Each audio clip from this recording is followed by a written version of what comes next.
In front of me is Honor Magic6 Pro, and today I would like to show you how you can add photos to text message. Begin by launching messages and selecting or creating a chat. Then tap on this icon of a camera and the photo at the bottom left corner, and click on all of your photos that you wish to attach. If you can't find them here, select folders at the top.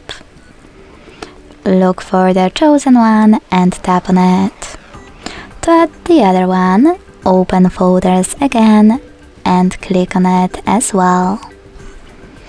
Thanks so much for watching. If you enjoyed this video, smash that like button, comment and subscribe. Bye!